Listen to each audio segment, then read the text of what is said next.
Bismillahirrahmanirrahim. Assalamualaikum warahmatullahi ta'ala wabarakatuh.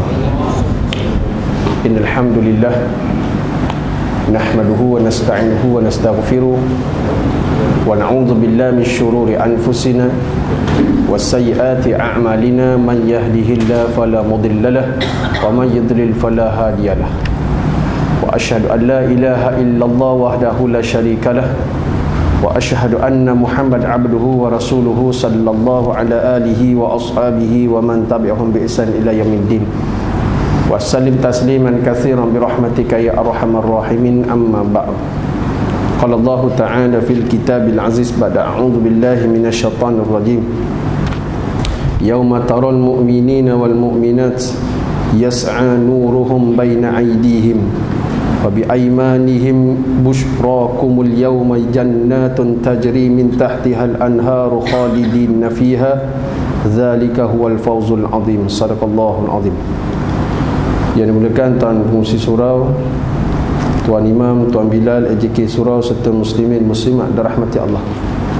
Pertama dan selamanya kita harus mengucap alhamdulillah kerana Allah beri kita dua nikmat. Pertama, Allah beri kita nikmat Islam. Yang kedua, Allah beri kita nikmat iman. Dengan adanya dua nikmat itu, maka kita dipilih oleh Allah untuk duduk dalam majlis ilmu. Sesuai dengan hadis Nabi SAW, Nabi kata, fadlul amin ahabba ilayya min fadlul ibadah wa khairid dinikum al-wara. Nabi kata, barang siapa kelebihan ilmu itu lebih aku sukai daripada kelebihan beribadat, dan kebaikan dalam agama kamu adalah wara'. Nabi suka pada orang banyak duduk dalam majlis ilmu daripada melakukan ibadah-ibadah sendirian. Kalau bertembung di antara majlis ilmu dan ibadah sunat, maka kita kena duduk dalam majlis ilmu, itu lebih afdal. Dalam hadis yang lain, Nabi SAW bersabda, man salaka tariqan yaltamisu fil amal sahalallahu lahu bihi tariqan ilal jannah. Nabi kata, barang siapa yang menempuh suatu jalan untuk mencari ilmu, maka Allah permudahkan untuk dia jalan ke syurga, insya-Allah. Tuan-tuan muslimin muslimat dirahmati Allah, malam ni saya nak baca surah Al-Hadid ayat 12 sampai 15. Surah Al-Hadid ayat 12 sampai 15. Jadi sebelum saya nak sentuh pada ayat ni dia berkenaan dengan orang-orang munafik. Orang-orang munafik bila sampai di sirat nanti, bagaimana keadaan orang munafik. Tapi sebelum saya nak sentuh ayat ni, saya nak imbas kembali bila mana kita baru saja menyambut peristiwa Isra wal Mi'raj. Isra Mi'raj. Nah, cuma apa yang saya nak ulang sikit berkenaan dengan keadaan Isra Mi'raj. Bila mana Allah sebut subhanallazi asra bi'abdihi lailan minal masjidil haram ilal masjidil aqsa. Minal masjidil haram ila masjidil aqsa. Allah kata subhanallazi, maha suci Allah, asra bi'abdihi, memperjalankan hamba. Bila sebut hamba di situ, tuan-tuan, ada orang kata Nabi ni diperjalankan dalam keadaan roh sahaja. Nak roh sahaja. Makna nak bagi tahu Nabi berjalan dalam mimpi. Tapi ayat ni bila sebut abdihi, hambanya, memperjalankan hambanya. Bila memperjalankan hambanya bermakna roh dan jasad. Nabi berjalan dalam keadaan roh dan jasad. Lailan, pada malam hari. Nabi dijalankan pada malam hari. Kenapa malam, tuan-tuan? Kenapa tak jalan siang? Kan jalan siang boleh nampak macam-macam, boleh nampak semua pemandangan. Jalan malam tak nampak benda, gelap. Nah, dah tu dah pergi, balik pula, balik sebelum subuh. Bila dah balik sebelum subuh, orang Quraisy tanya soalan ikut akal pula.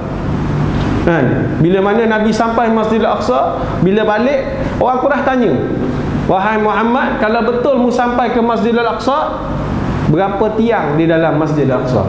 Berapa tiang? Nabi pergi bukan nak kira tiang. Tanya pengurusi, surau ni ada berapa tiang pengurusi? Dia pun tak tahu. Sebab kita datang surau bukan nak kira tiang lah. Kita datang nak solat. Tapi Quraisy tanya soalan yang mengikut akal. Berapa tiang yang ada dekat dalam Masjidil Aqsa? Lalu Allah sediakan, Allah keluarkan satu skrin dekat depan Nabi yang menggambarkan bagaimana keadaan di dalam Masjidil Aqsa, dan Nabi kira satu-satu tiang, dan Nabi bagi jawapan yang tepat atas soalan orang Quraisy ni. Bila mana Nabi jawab, mu tanya, Nabi jawab. Bila Nabi jawab, apa jawab dia? Inilah sihir yang nyata. La ilaha illallah. Kan? Bila mana dia tanya, Nabi jawab. Bila Nabi jawab, dia kata tu sihir. Ni keadaan. Kenapa Nabi jalan waktu malam, sedangkan malam tak nampak apa? Dan nak beritahu dengan kita, tuan-tuan, apa isyarat Allah di situ? Isyaratnya Nabi berjalan pada waktu malam itu untuk bertemu dengan Allah. Makna bila mana kita, isyaratnya pada hari kita, kalau kita nak mendekatkan diri dengan Allah, maka waktu malam itu adalah waktu yang paling sesuai untuk kita bertemu dengan Allah, beribadat dengan Allah, tahajud dengan Allah, qiyam mulai, qiyam lail malam, bangun malam, untuk beribadah pada Allah. Makna malam tu adalah waktu paling sesuai untuk beribadah. Pertama. Kedua, Nabi naik Burak. Kenapa Burak? Burak, tuan-tuan, kalau kata silap saya, waktu saya kecil dulu, kalau pergi gunting rambut kedai mamak atau minum makan roti canai kedai mamak, kat kedai mamak dia ada satu gambar kepala kuda, kepala orang, badan kuda, ada kepak. Kalau tuan-tuan nak tengok lah gambar tu, zaman saya ada. Masa tu saya kecil, waktu zaman 80-an, pergi gunting kedai mamak, mesti ada gambar tu. Kepala orang, badan kuda, ada kepak. Tanya benda ni, Burak. Mana dia dapat pun tak tahu kan. Burak kata dia. Baik dia tak letak Aprilia lah. Dia letak Burak kan. Jadi tak apalah Burak ni. Tapi kenapa Burak? Tentang Burak ni perjalanan Nabi pada waktu malam untuk bertemu dengan Allah, yang kenderaannya Allah sediakan. Kenderaannya Allah yang sediakan, bukan Nabi yang sedia pergi cari kenderaan, pergi sewa kenderaan. Walah Nabi waktu tu nak pakai jet, boleh tak? Nak pergi naik jet sekarang, boleh naik jet. Kalau boleh naik jet lah. Jet ada personal jet, ada 7, boleh pergi Siratul Muntaha kan. Nabi naik Burak, maknanya nak bertemu dengan Allah, kenderaannya adalah Allah yang sediakan. Dan Allah sediakan kenderaan untuk bertemu dengan Allah. Maka kita hari ini, kenderaan kita, kenderaan untuk kita bertemu dengan Allah, untuk mendekatkan diri kita dengan Allah adalah ilmu. Dan ilmunya Allah sediakan, yang Allah telah sediakan ilmu tadi melalui wahyu Allah kepada Nabi SAW. Itu yang kita pegang, Al-Quran. Quran ini adalah kenderaan kita untuk mendekatkan diri kita dengan Allah. Sebagai Burak, gambaran pada Burak. Nabi berjalan pula pergi ni, daripada Masjidil Haram sampai Masjidil Aqsa, berhenti sembahyang 2 rakaat. Dalam perjalanan naik Burak ni diikuti oleh satu kumpulan asap. Satu kumpulan asap ikut. Waktu nak dimi'rajkan, kumpulan asap ni kata Jibril, mu jangan ikut kumpulan asap, mu tunggu situ. Lalu Nabi tanya dekat Jibril, siapa kumpulan asap tu wahai Jibril? Jibril kata, itulah Ifrit. Ifrit, orang Melayu panggil jin Afrit. Orang Melayu kan suka tukar lah. Ifrit jadi jin Afrit, Khadijah jadi Keti, Fatimah jadi Feti, Muhammad jadi Mat. Kejap Mat. Mat ni apa makna? Mati. Jadi panggil Muhammad, dia panggil penuh Muhammad. Dia tak boleh mat. Nah. Ifrit, makna kumpulan asap ni adalah Ifrit ataupun jin Ifrit, kumpulan jin. Maka asap itu adalah jin. Asap itu makanan jin. Siapa yang suka dengan asap, maka dia adik-beradik jin. Boleh faham? Tak kira lah dia suka asap macam mana pun, sama ada asap dangkil, mapuruk, can, gudang garam, sama je. Nah, yang terbaru asap bateri. Bila pakai wak tu dia pakai bateri tak? Bukan orang sini, orang Zimbabwe. Nah, asap ni kumpulan jin. Tu yang masa tu kecil dulu, bila malam Jumaat bakar kemian. Bakar kemian malam Jumaat ni halau jin. Bakar kemian bukan halau jin, bakar kemian panggil jin. Tu baliknya orang Melayu ni dulu. Sekarang ni alhamdulillah berubah dah. Nah, jadi asap kumpulan jin. Maka bila mana Nabi tadi burak sebagai kenderaan. Yang ketiga, bila mana Nabi berjalan tadi ditemani oleh malaikat Jibril alaihi salam. Kenapa Jibril teman? Kenapa Jibril teman? Jibril berjalan teman Nabi di Isra' lepas tu Mi'raj pula sampai langit ke-7. Sampai tu Jibril pergi. Nak jumpa Allah, Jibril tak pergi. Kenapa ada Jibril, tuan-tuan? Nak bagi tahu, Allah nak gambarkan dengan kita, nak bagi tahu dengan kita, tuan-tuan, bila mana nak mendekatkan diri kita dengan Allah. Nabi berjalan, setiap Nabi jumpa benda aneh, Nabi tanya. Benda aneh, Nabi tanya kepada Jibril. Betul? Tanya, baru lalu dekat satu makam yang bau wangi, Jibril tanya, siapa? Nabi tanya, siapa makam siapa yang bau wangi ni wahai Jibril? Jibril kata, makam Masitah. Masitah ni siapa, tuan-tuan? Tukang sisir rambut anak Fir'aun. Pembantu kepada Fir'aun ni, jaga anak dia. Satu hari dia pernah sikat rambut anak Fir'aun ni, tiba-tiba jatuh sikat. Kata Masitah apa? Allah. Dia sebut Allah. Anak Fir'aun ni dengar. Dia kata, makcik, aku dengar makcik sebut tadi Allah. Siapa Allah ni? Makcik Masitah kata, tak sebut lah. Saya dengar tadi, aku dengar mu sebut tadi Allah. Siapa Allah ni? Akhirnya Masitah mengaku, dia kata, Allah itu Tuhan aku, Tuhan kamu, Tuhan ayah kamu. Ada Tuhan lain ke selain pada ayahku? Kata anak Fir'aun. Kata Masitah, ayahmu bukannya Tuhan. Tuhan itu Allah, menghidup dan mematikan. Anak dia tak sedar hati. Pergi kata, makcik tunggu sini, aku nak pergi bagi tahu dengan ayah aku dulu. Aku nak pergi report dulu ayahku. Ayah Masitah kata, makcik Masitah kata ada Tuhan lain namanya Allah. Ayah bukan Tuhan. Ni anak Fir'aun kaki report, tuan-tuan. Siapa hari ni yang jenis kaki report ni? Adik-beradik anak Fir'aun. Sikit-sikit report, sikit report, ambil catat report. Hari baru balik Sabah 2 minggu lepas, pergi minggu lepas. Pergi ke Ningau, kita buat kuliah dengan ARC ke Ningau. Depan kali SD buat laporan, hantar dia lah. Mudah-mudahan dia dapat hidayah itu. Jadi bila mana Masitah ni ditangkap, Fir'aun panggil satu keluarga, keluarkan satu kawah besar, letak minyak, kemudian tanya, wahai Masitah, mengakulah aku sebagai Tuhan. Kata Fir'aun. Masitah kata, mana boleh Tuhan aku Allah. Campak suami dulu, lepas tu campak anak remaja, campak semua dah. Last sekali, bila mana baby ni tadi, baby yang Masitah pegang ni tadi, nak dicampak ke dalam kawah ni tadi. Lalu ketika itu hati Masitah goyang sekejap, nak mengaku yang Fir'aun itu Tuhan, nak selamatkan baby. Akhirnya ni baby, dia baby dalam dunia ni cakap 2 orang.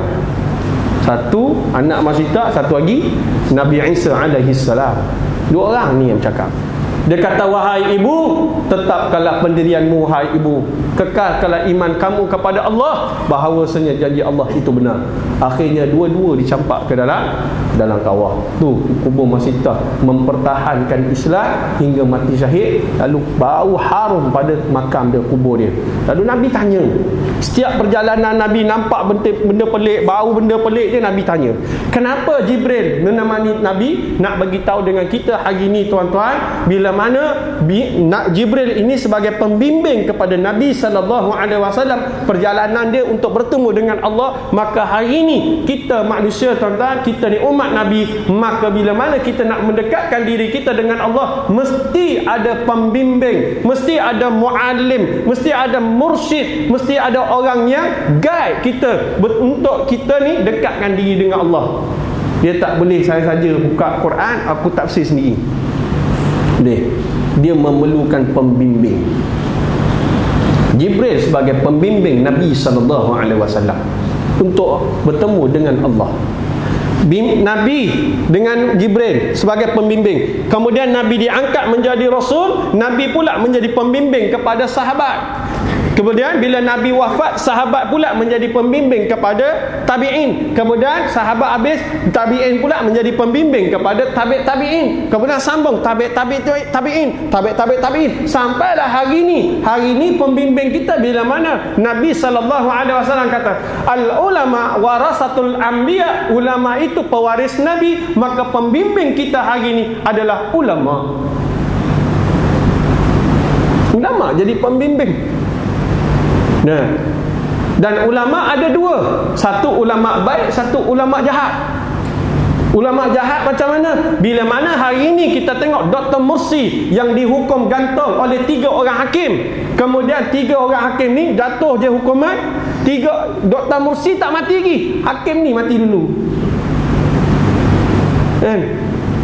Mu rasa mu ada power. Rupanya Allah lagi kuat punya. Dia dulu bertemu dengan Allah. Dia jatuhkan hukuman atas Dr. Mursi. Dr. Mursi tak mati lagi, dia mati dulu. Ni perancangan Allah. Tetapi ulama-ulama Mesir membenarkan tindakan hakim ni. Ni jahat. Ulama jahat. Jadi kita, negara kita ada ulama. Ulama yang diiktiraf dunia. Nombor 2 dalam persatuan ulama dunia. Dalam Persatuan Ulama Dunia, dia nombor 2, naik kepada Syekh Yusuf Al-Qaradawi. Dia tak duduk Selangor, tapi duduk di Rusila Terengganu.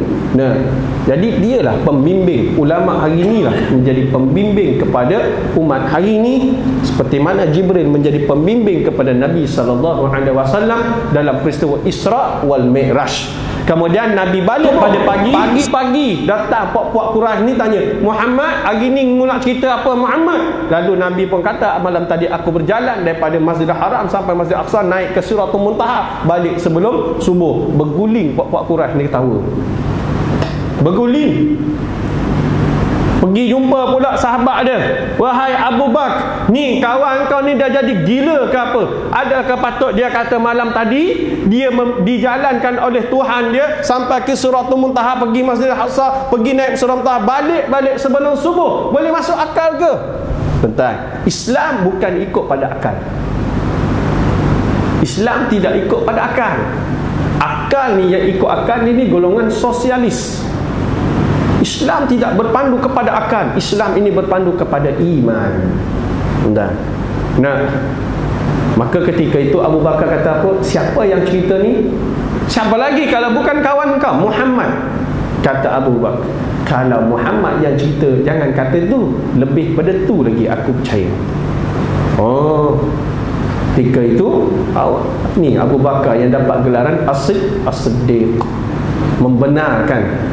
Kalau kita lah ada ketika itu tuan-tuan, berapa ramai orang murtad balik, yang baru masuk Islam ni, tak kuat Islam, murtad. Bila mana mendengar kata-kata Quraisy yang mengikut akal ni, murtad. Kalau kita pada waktu itu ada waktu tu, agak-agak kita ni macam mana tuan-tuan? Kita beriman ke tidak beriman dengan Nabi? Nah, hari ini yang Allah kata, al-yaum akmaltu lakum dinakum, hari ini aku telah sempurnakan ke atas kamu agama kamu. Allah dah keluarkan wahyu ni lama dah, pun orang Islam ramai yang ragu dengan Islam. Anda kata jenis ragu hari ni ada ketika itu, waktu zaman Nabi di Isra wa Mi'raj itu, di Isra wa Mi'raj ni, maka ketika itu adakah dia akan beriman dengan Nabi?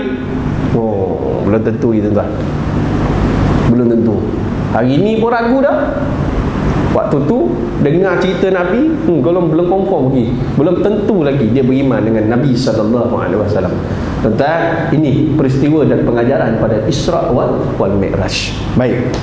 Tentang muslimin muslimat dirahmati Allah. Baik. Saya nak baca ayat surah Al-Hadid ayat 12 sampai 15.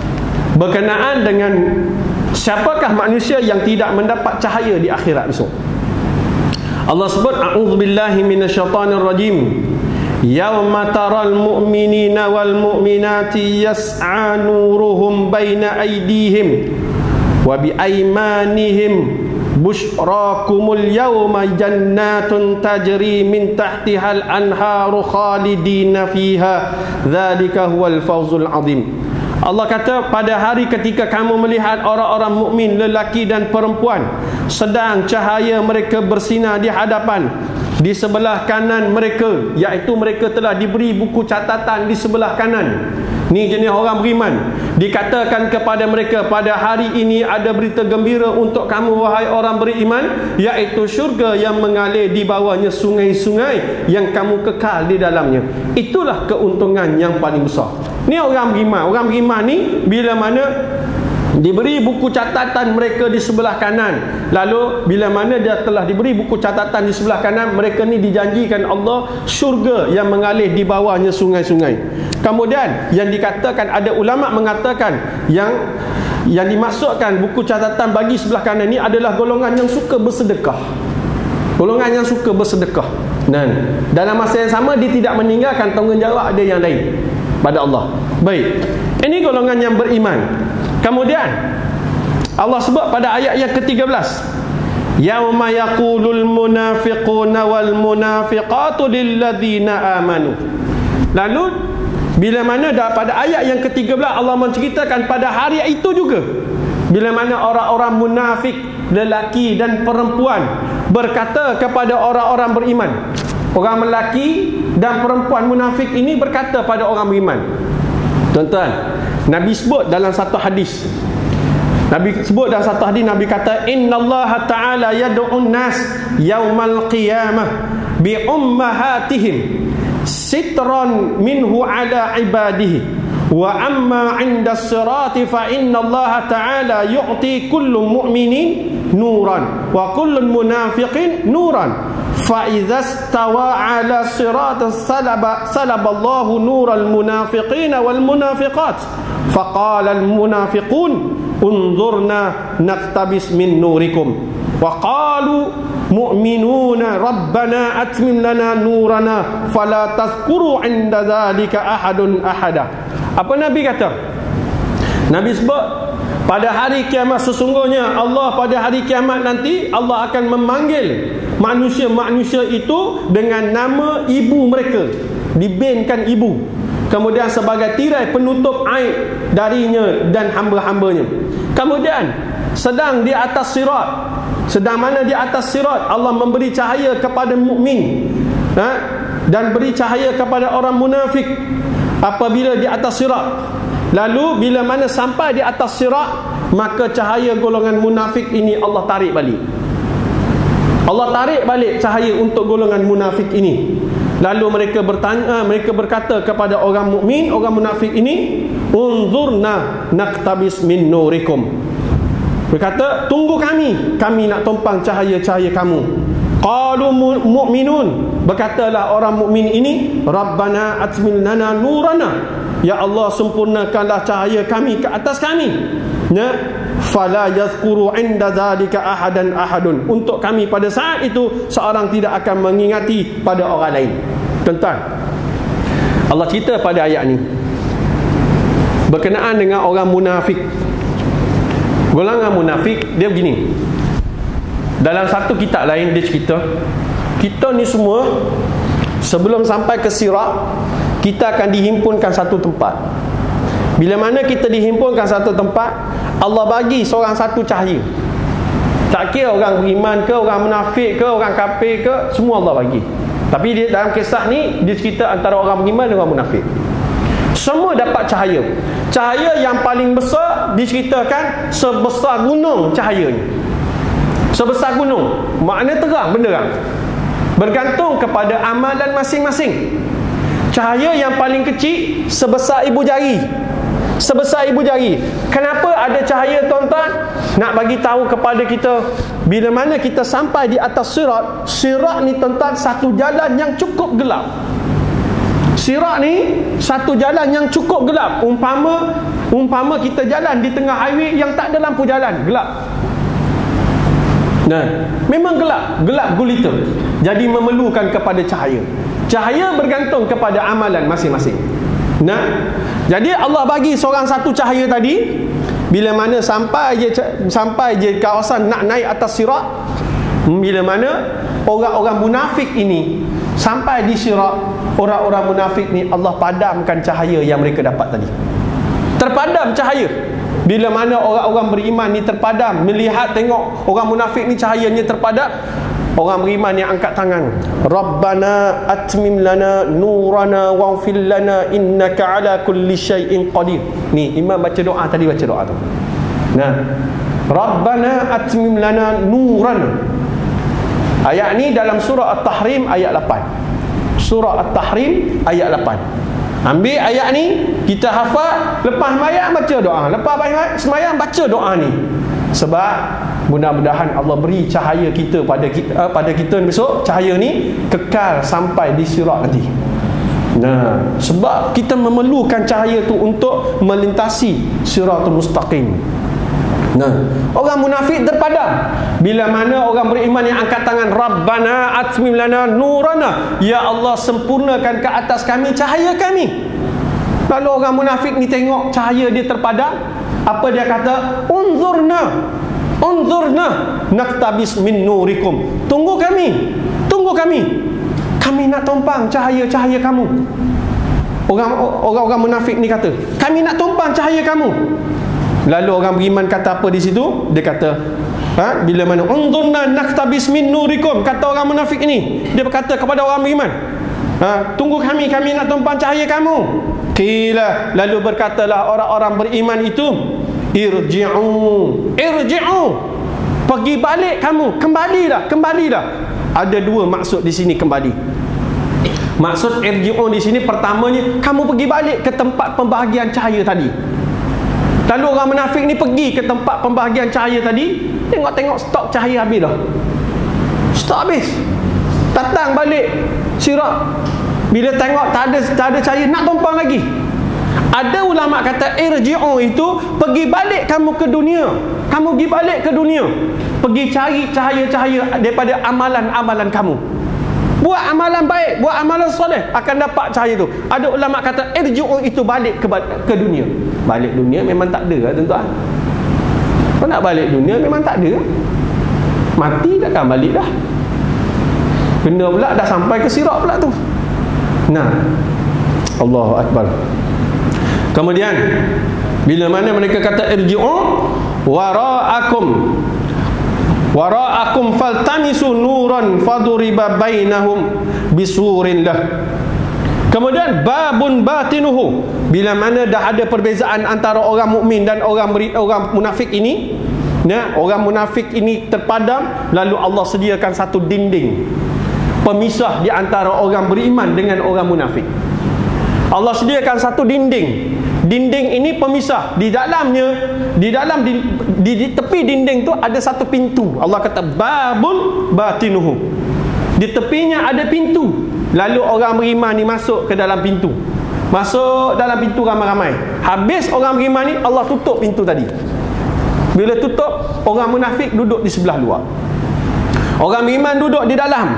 Orang beriman ni duduk kat dalam tembok tadi. Allah kata fihi rahmah wa zahiruhu min qibalihil azab. Di dalam dinding itu adalah rahmat, iaitu syurga. Tempat kembalinya orang beriman tadi. Jannatin tajri tahtihal anharu khalidina fiha. Nah, di dalamnya syurga, fiha rahmah, di dalamnya syurga yang mengalir di bawahnya sungai-sungai, maka kekal orang beriman di dalamnya. Di luarnya adalah satu tempat yang cukup azab bagi orang-orang yang munafik. Nah, azab. Lalu ketika itu, bila mana di luarnya azab, tuan-tuan, orang munafik ni, Allah cerita pada ayat ke-14. Orang munafik ni, tuan-tuan, dia dah ada tembok kan, macam ni, tembok surau ni kat luar. Orang dekat luar tembok ni, dia pergi dekat tembok tu, dia panjat tembok tu, dia letak dagu dia dekat atas tembok. Panjat, letak dagu, tengok keadaan dekat dalam, apa ada. Boleh faham? Dia panjat, dia letak dagu dekat atas tembok, tengok keadaan dalam. Orang-orang munafik ni panjat tembok tu, lalu dia lihat segala apa yang ada dekat dalam. Apa mereka kata? Dia kata pada ayat yang ke-14, yunadunahum alam nakum ma'akum. Orang-orang yang beriman, dia minta belas kasihan, nak merayu pada orang-orang beriman ni. Dia kata orang-orang beriman, duduk kat luar tembok ni, panggil orang beriman. Bukankah dulu kami, ketika di dunia dulu kami bersama-sama dengan kamu? Orang munafik dia kata, bukankah kami dulu sama dengan kamu? Kami semayang dengan kamu dekat surah At-Taqwa. Tentu lah. Kami semayang sebelah kamu, kami duduk mengaji dengan kamu, kami duduk majlis ilmu dengan kamu. Kamu tak ingat ke muka kami? Bukankah kami dulu bersama dengan kamu, berjuang dengan kamu? Nak berjuang Islam pun kami sama dengan kamu juga. Betul. Dia berjuang Islam juga.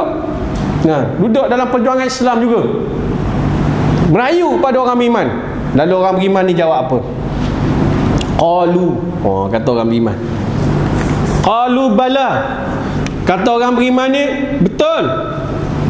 Dia kata walakinnakum. Ni orang beriman jawab, betul, kamu bersama dengan kami, kamu semayang dengan kami, kamu solat dengan kami, kamu puasa dengan kami, iftar sama dengan kami. Lepas ni ada makan lagi, makan dengan kami, berjuang dengan kami, gantung diri dengan kami, betul. Walakinnakum, akan tetapi kamu, akan tetapi kamu, fatantum anfusakum wa tarabbastum wartabtum wa gharatkumul amani. Dia kata, betul kamu bersama dengan kami, tetapi kata dia, akan tetapi kamu telah mencelakakan diri kamu. Kamu telah mencelakakan diri kamu. Kamu betul, kamu solat berjemaah dengan kami, kamu pergi haji dengan kami, umrah dengan kami, sama-sama hadiri majlis ilmu dengan kami, tetapi apa yang kamu buat itu betul, tetapi kamu mencelakakan diri kamu. Bila mana Allah kata dalam ayat ni, bukan sekadar mereka mencelakakan diri mereka, dan kamu menunggu-nunggu kehancuran kami. Kamu semayang dengan kami, kamu berjuang dengan kami, kamu sama-sama duduk dalam jemaah kami, tapi kamu sebenarnya menunggu-nunggu kehancuran kami.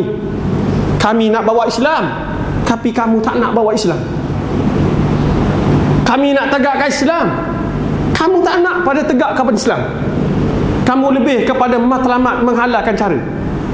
Islam tak nak, Islam nanti dulu. Ni golongan munafik ni. Dengar, Allahu Akbar. Terang-terang Allah cerita dalam ayat ni, sama dengan kita, sama perjuangan dengan kita, tetapi mereka ni ada udang sebalik batu, ada perkara tersembunyi, ada agenda yang mereka nak lakukan. Ni Allah cerita siap-siap. Bila mana mereka ini dahulunya memang sama, tetapi sayangnya kamu telah memfitnah diri kamu sendiri. Kamu menunggu-nunggu dan menunggu-nunggu kehancuran Islam. Walaupun kamu duduk dalam jemaah Islam, kamu ragu-ragu dan kamu terpedaya dengan angan-angan kosong kamu.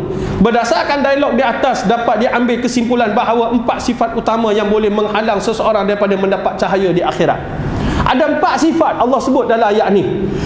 Dikatakan bahawa ada 4 sifat yang boleh menghalang kita daripada dapat cahaya Allah. Betul. Munafik ni, kita kena ingat, waktu zaman Nabi berdakwah waktu Nabi berdakwah di Mekah, waktu tu Islam tak ramai. Bila Islam tak ramai, Islam tak ada kedudukan, Islam tak ada kuasa, Islam tak ada negara untuk diperintah. Nabi ketika itu tak ada kedudukan, Nabi tak ada harta ghanimah ni tak ada. Waktu tu di Mekah 40 orang je. Ada tak golongan munafik waktu tu? Tak ada golongan munafik waktu di Mekah. Sebab waktu tu Nabi tak ada kedudukan, Nabi tak ada pangkat, Nabi tak ada jawatan, Nabi tak ada negara untuk perintah, semua tak ada. Tapi bila mana Nabi berhijrah sampai ke Madinah, Nabi ada negara, mereka angkat Nabi sebagai pemimpin, Nabi ada kedudukan, Nabi ada pangkat, dan Nabi perang pula, menang, ada harta ghanimah, ada kedudukan, ada pangkat, ada ganjaran. Maka di situ baru timbulnya munafik. Baru timbul munafik. Makna munafik ini bukan berjuang dengan jalan yang benar. Mereka munafik ini berjuang ada sebab keduniaan, sebab nak cari kedudukan, sebab nak cari pangkat. Kenapa Abdullah bin Ubay ini lawan Nabi, sedangkan dia mengaku dia Islam, dia sembahyang belakang Nabi, digelar sebagai bapa munafik? Kenapa tuan-tuan? Sebab dia tidak diangkat menjadi pemimpin kepada Madinah. Yang sebelum kedatangan Nabi, dia antara calon utama untuk jadi presiden Madinah. Boleh faham? Dia calon utama jadi presiden. Tapi bila Nabi datang, kedudukan dia habis. Maka jadilah munafik. Makna munafik ni timbul sebabkan ada benda-benda tertentu. Jadi di sini buku ni dia kata orang-orang yang beriman mengakui bahawa mereka itu orang munafik di dunia sama-sama dengan mereka. Terbukti dari jawapan mereka ketika ditanya oleh orang munafik. Benar, kita dulu di dunia memang sama pada zahirnya, seperti sama mengucap 2 kalimah syahadah, solat, puasa, jihad, haji, umrah dan lain-lain. Tetapi kamu beramal tidak berdasarkan iman yang murni dan tidak kepada niat yang ikhlas. Ni orang munafik mesti tak ikhlas. Siapa munafik ni? Munafik ni biasanya mulut cakap lain, hati cakap lain. Mulut cakap lain, hati cakap lain. Dia hati dengan mulut ni dia tidak selari. Maka yang ni dipanggil munafik. Bentar. Ada 4. Ada pun 4 sebab utama membezakan nasib mereka dekat akhirat. Ada 4 perbezaan besok bila mana dekat sirat nanti. Ada 4 sebab. Pertama, memfitnah diri sendiri, iaitu golongan munafik itu memfitnah diri mereka sendiri. Maksudnya mereka munafik dan gemar berpura-pura ketika beramal, walaupun mereka melakukan banyak amal soleh, tetapi mereka masih bergelumang dengan dosa, masih suka menuruti kehendak hawa nafsu, terlalu berleluasa mengejar kelazatan dunia sehingga tidak kira dari mana sumbernya, sudah tidak lagi memikirkan tentang mana yang halal, mana yang haram. Pokoknya boleh hidup mewah dan senang lenang mengatasi orang lain. Disebut yang pertama, memfitnah diri sendiri, mencelakakan diri dia sendiri. Dah celaka dah kan? Sebab mulut cakap lain, hati lain. Pertama. Yang kedua, golongan munafik ini golongan yang suka menangguh-nangguhkan taubat, ingin terus enjoy, menikmati masa muda dan bersikap nanti saja taubat bila umur sudah lanjut. Mereka golongan yang suka menangguh-nangguh amal soleh kerana terus menyibukkan diri dengan hal-hal keduniaan. Dan ada pula yang menafsirkan kamu menunggu-nunggu. Baik, dia tafsir ada 2, menangguh-nangguh ni 2. Pertama, golongan yang menangguh taubat. Buat salah, nantilah, tua nantilah.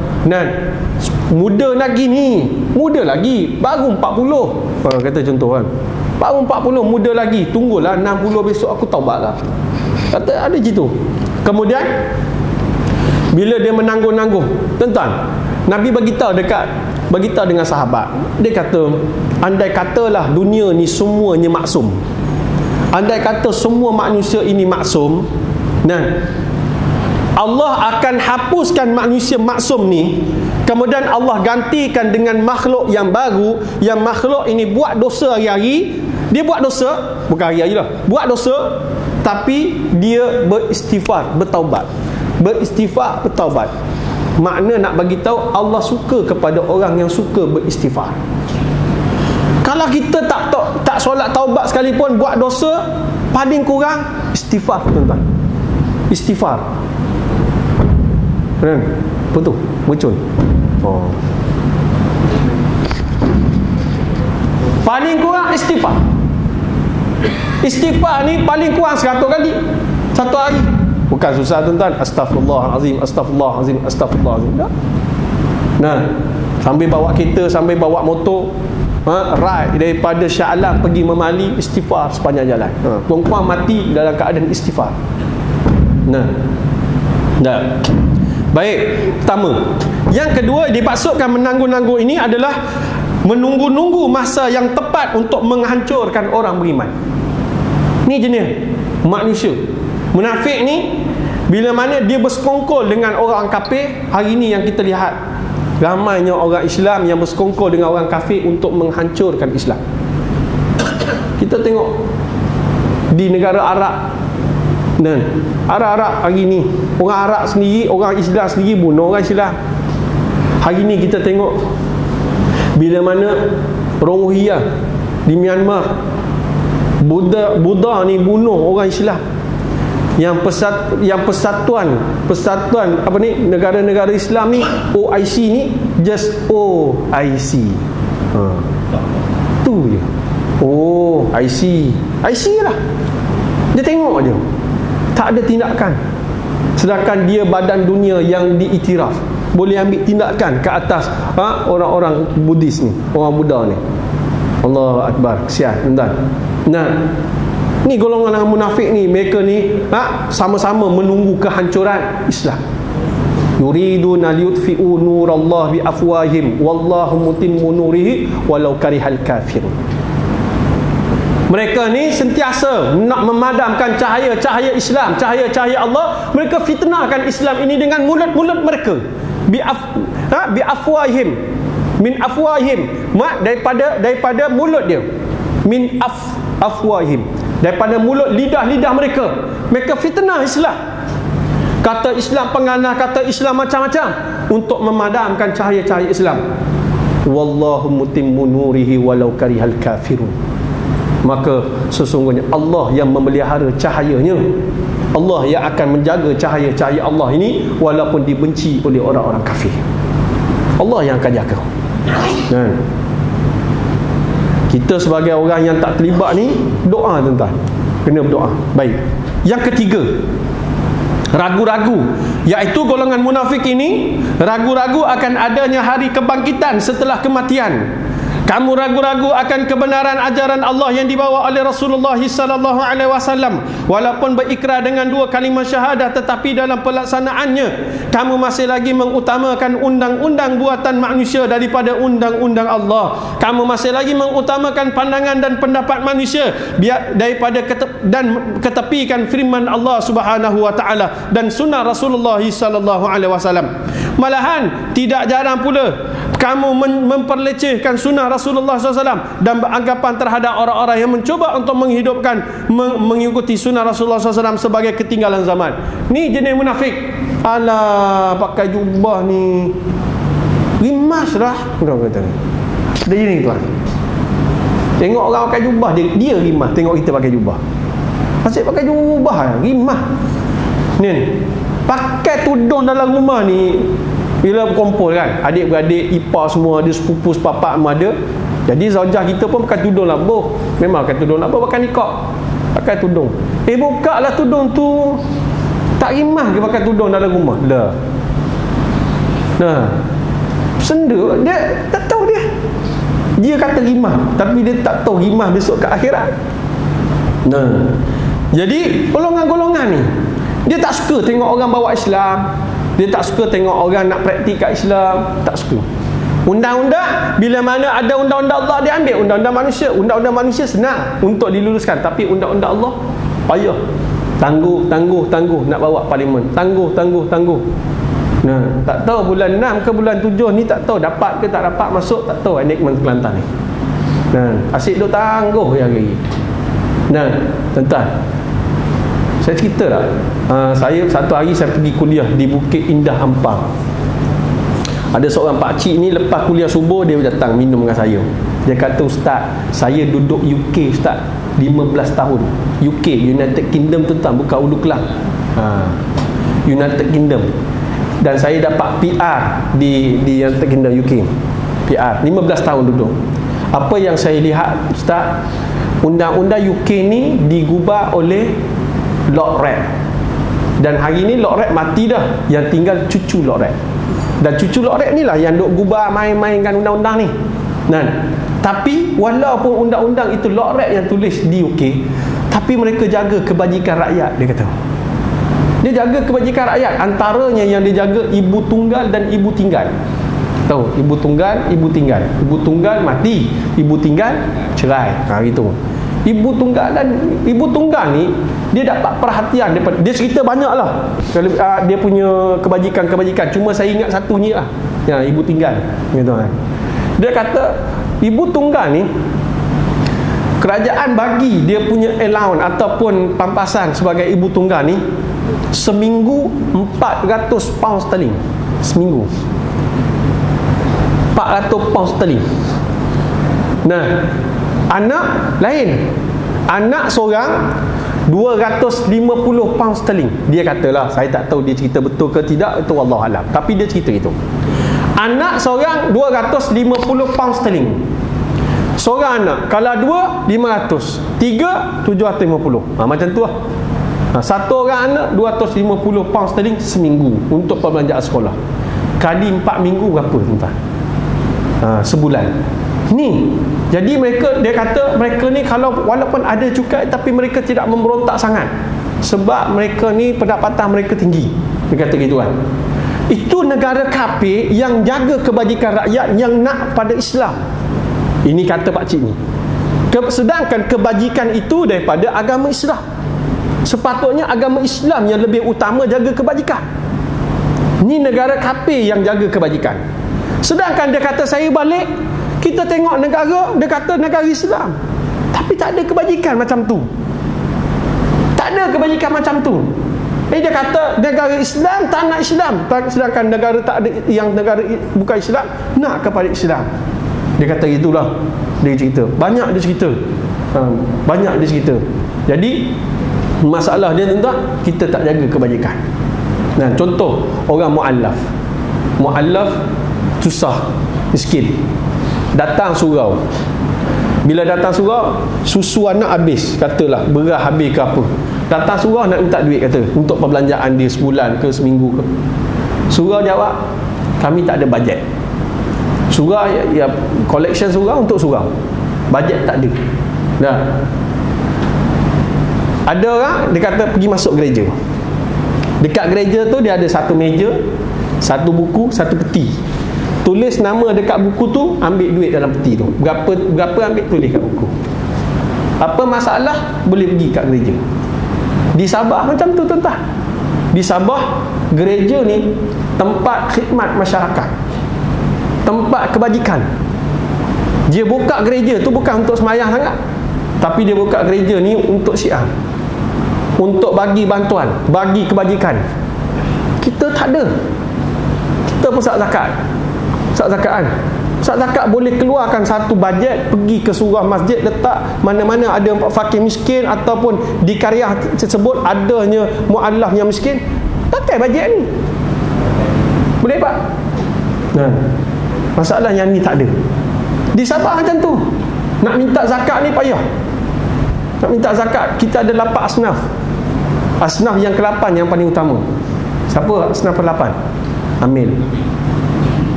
Ni masalah dia. Dan sedangkan zakat ni dapat tahun tu juga kena habiskan. Tahun depan cerita lain. Kita kena ada kebajikan. Kebajikan pada zakat ni adalah kebajikan. Kita ada Baitul Mal. Saya kesian kalau pergi Sabah ni, saya memang kesian tengok fakir-fakir miskin ni. Kita nak bantu, kita tak kat mana kita mampu untuk bantu. Kita datang tuan-tuan bawa 15,000 je. Kadang bawa 5,000 je. Kadang-kadang 5,000 je. Kita buat collection 5,000 je dapat. 5,000 kita nak round satu Sabah, memang tak jawab lah tuan-tuan. Memang tak boleh pergi. Kita balik tuan-tuan, ni Kristian datang bawa 1 juta, 1.5 juta datang. Macam mana nak lawan material? Tak boleh lawan. Ni elok Islam dah. Bila datang 1.5 juta, murtad balik tuan-tuan. Murtad balik. Ada seorang sahabat kita duduk di Beaufort, pernah kerja dengan Jabatan Agama Islam Sabah, bekerja dengan agama Islam Sabah, ditekankan dengan hutang. Bila ada hutang tak boleh bayar, Along datang nak bunuh. Siapa datang jumpa dia? Padri datang nak bagi bantuan, nak settlekan Along, nak settlekan hutang dia. Tak ada, miskin, tak ada duit. Padri datang nak tolong settlekan dengan syarat apa dia? Syarat dia itu. Ni tuan-tuan, Allahu Akbar. Nak tak nak kena lawan juga. Kita tak boleh tengok saja. Yang keempat, maka yang tadi, yang ketiga adalah ragu-ragu dengan Islam. Ragu dengan Islam. Yang keempat, terpedaya oleh angan-angan kosong.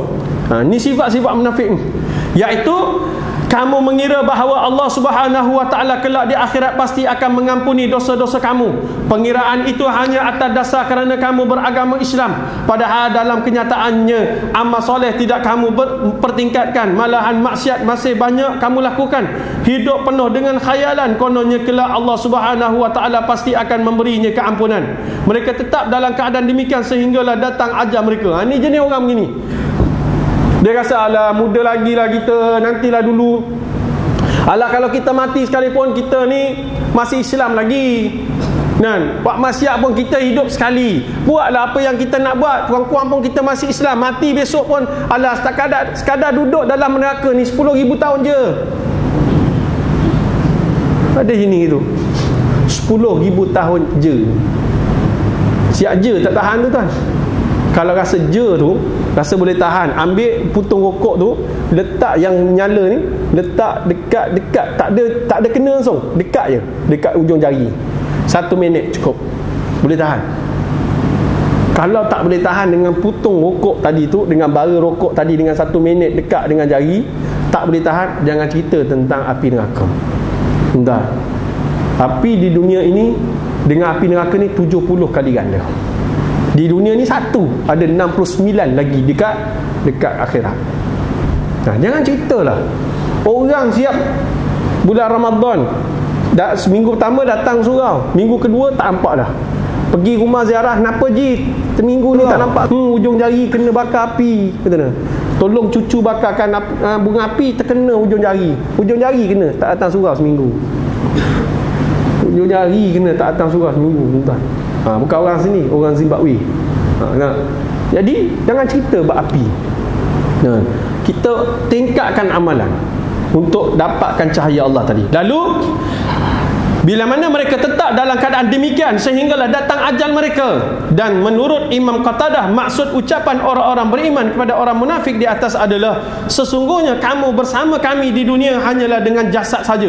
Orang beriman ni jawab dengan beritahu dekat orang munafik ni, dia kata sesungguhnya, bila mana orang munafik ni kata unzurna naktabis min nurikum, tunggu kami nak tumpang cahaya-cahaya kamu. Lalu mereka kata irji'u, pergi balik kamu. Lalu orang beriman ni kata apa? Antaranya dia kata sesungguhnya kamu dulu betul, kamu bersama dengan kami, kamu ni solat dengan kami, tetapi walakinnakum, kamu telah mencelakakan diri kamu. Antaranya apa dia? Bila mana kamu ni bersama dengan kami hanya dengan jasad saja, hati kamu, niat kamu lain. Hati dan niat lain. Ni munafik ni. Kamu berbuat baik bersama dengan kami hanya ingin melepaskan batuk di tangga. Kamu tidak ikhlas ketika beramal. Kamu beramal hanya didorong oleh kepentingan peribadi dan menunjuk-nunjuk serta riak. Allahu Akbar. Ini munafik. Kemudian Allah sebut pada ayat yang ke-15, fal yawma la yu'khadhu minkum fidyah wala minal ladzina kafaru ma'wakumun nar hiya maulakum wa bi'sal masir. Iaitu, maka pada hari ini tidak diterima tebusan kamu dan tidak pula daripada orang-orang kafir. Tempat kamu adalah neraka, dialah tempat berlindungmu dan dia adalah sejahat-jahat tempat kembali. Maka Allah nak bagi tahu dengan kita, golongan munafik ini pada hari kiamat nanti tidak akan diterima lagi tebusan orang-orang munafik ini, untuk membolehkan terlepas daripada azab Allah, walaupun kita dapat mengadakan tebusan dalam bentuk emas sebesar bumi sekalipun. Bawalah emas sebesar bumi, duit segunung sekalipun untuk tebus kesalahan kita dengan Allah, waktu tu tak ada dah. Tak ada dah. Kita tengok ada satu agama, bila mati bakar duit, mati bakar duit dengan harapan ini duit boleh tebus kesalahan dosa-dosa. Ada pula yang mati pergi buat kereta kertas, bakar kereta sebab nak postkan kereta ni kepada si mati, mudah-mudahan dekat dalam kubur naik kereta. Ada pula jenis dia buat kubur, buat rumah kat bawah kubur, siap dengan kereta Mercedes, tanam kat dalam rumah tu, lepas tu tembus dengan tanam. Dia tak tahu keadaan akhirat macam mana, ikut kepala otak sendiri agama. Ni mereka ni. Jadi Allah kata, kau bawa sebesar mana pun emas ke apa ke untuk menebus kesalahan, tak ada dah orang munafik ni. Tempat kembali orang kafir dan munafik ini adalah neraka. Di sanalah tempat mereka berteduh. Wa'iyyazubillah. Nah, ayat ini pula memberi gambaran bahawa harta kekayaan anak serta penyokong ketika di dunia dulu tidak akan boleh menolong kita agar terhindar daripada siksaan Allah di akhirat. Sungguh tepat firman Allah di dalam surah Asy-Syu'ara ayat 88 dan 89, yauma la yanfa'u malun wala banun illa man atallahi biqalbin salim, iaitu di hari harta dan anak-anak tidak berguna kecuali orang-orang yang menghadap Allah dengan hati yang bersih. Allahu akbar. Tuan-tuan, ini keadaan mereka di sirat nanti, keadaan golongan munafik di akhirat tidak dapat lagi cahaya. Bila mana cahaya yang Allah beri kepada mereka, Allah padamkan ketika waktu nak melintasi siratul mustaqim dalam keadaan gelap gulita. Lalu mereka nak tumpang cahaya-cahaya daripada orang-orang beriman. Orang beriman ni tolak permintaan mereka, dan Allah bagikan pemisahan di antara orang beriman dan orang munafik ini, bila mana di dalamnya Allah sediakan dinding dan Allah sediakan pintu untuk orang beriman masuk, duduk di dalam syurga, lalu orang beriman ni kekal di luar syurga, iaitu di kedai azab. Dan neraka lah yang paling layak bagi orang munafik daripada tempat-tempat lain kerana kekufuran dan keraguan mereka, dan tempat mereka seburuk-buruk untuk dikembalikan kepada mereka. Ini golongan munafik, tuan-tuan. Allahu akbar. Mudah-mudahan Allah lindungi kita daripada sifat munafik ini.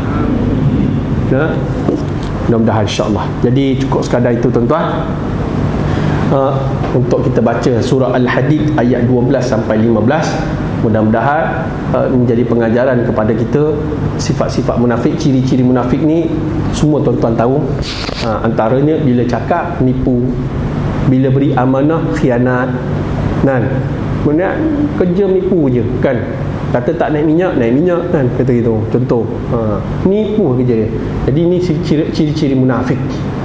Dan disebut tadi antara ciri-cirinya, dia membinasakan diri dia dan dia sentiasa berangan-angan kosong dan ragu dengan Islam. Ini juga adalah sifat-sifat dan ciri-ciri munafik.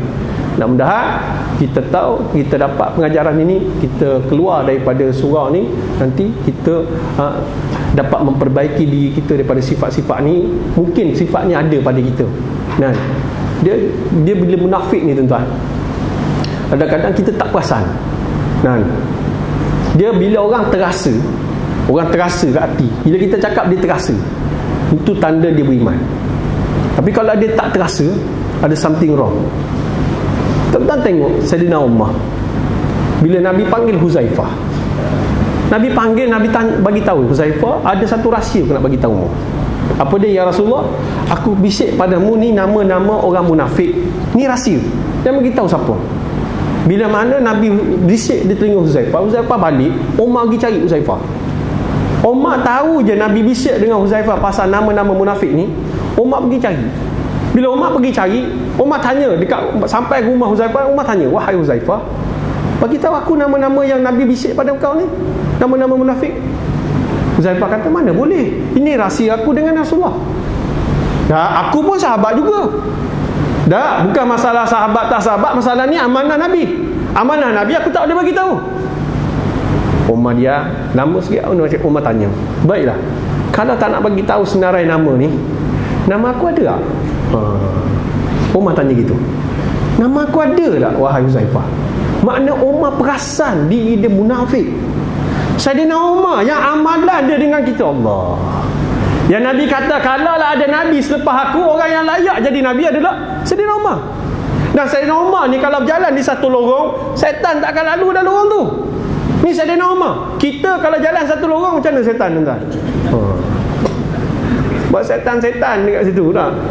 Ni Sayyidina Umar, tapi dia masih lagi perasan diri dia munafik. Allah Akbar. Ni Sayyidina Umar, pemimpin yang dapat gelaran pemimpin yang bijaksana.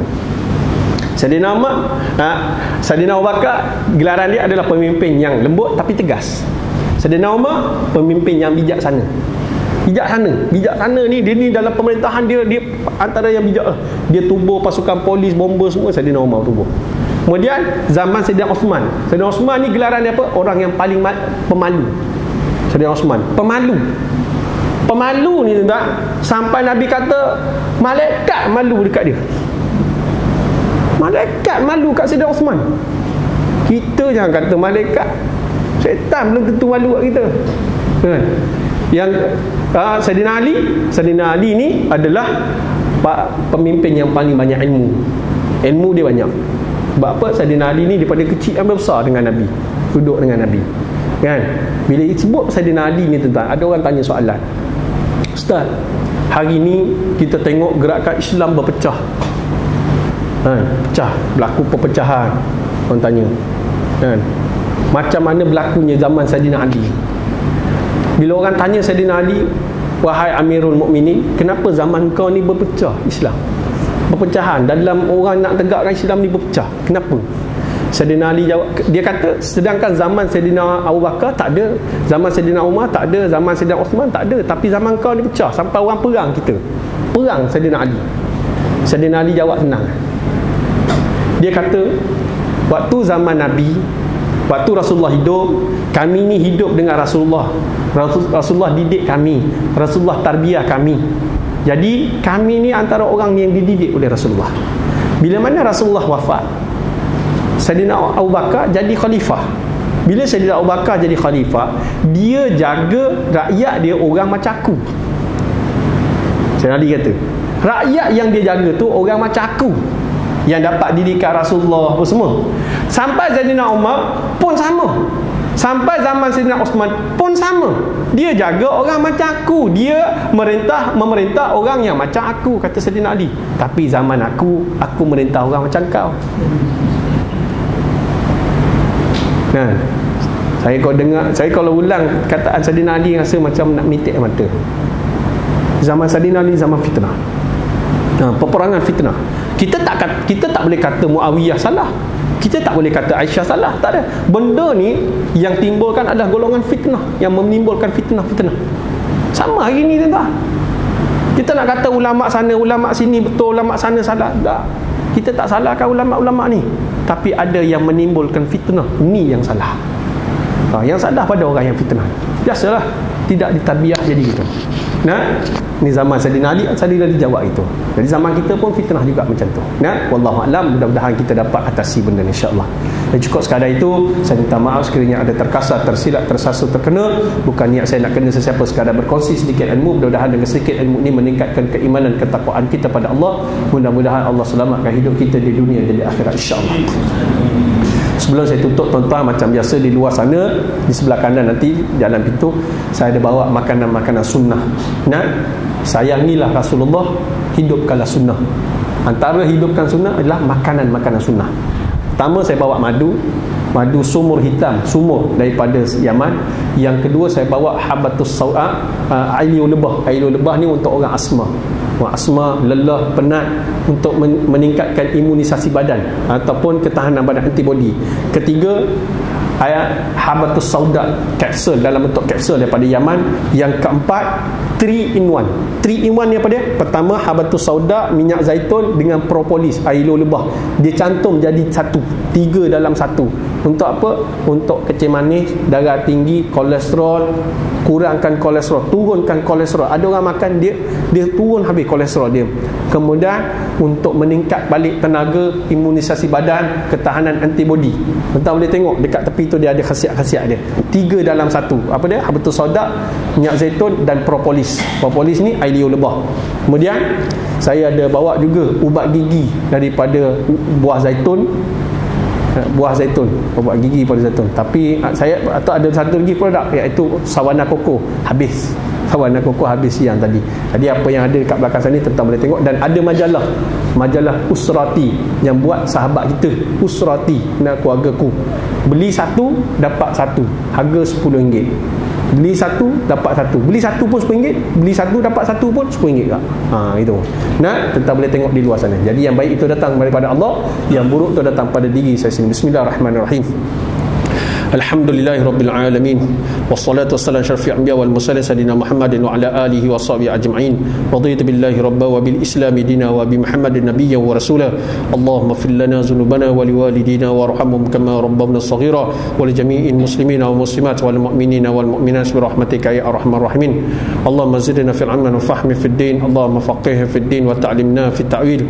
Allahumma arhamna bil Qur'an waj'alna imama wa nuran wa hudan wa rahmah. Allahumma zakkirna mimma nasina wa 'allimna mimma jahilna warzuqna tilawata ana al-laili wa atrafan nahar waj'alna hujjatan ya rabbal alamin. Rabbana atina fid dunya hasanah wa fil akhirati hasanah wa qina adzaban nar. Wa sallallahu ala sayyidina Muhammadin wa ala alihi wa sahbihi wa baraka wasallam. Walhamdulillahi rabbil alamin. Wabillahi taufiq wa hidayah. Assalamualaikum warahmatullahi taala wabarakatuh. Takbir.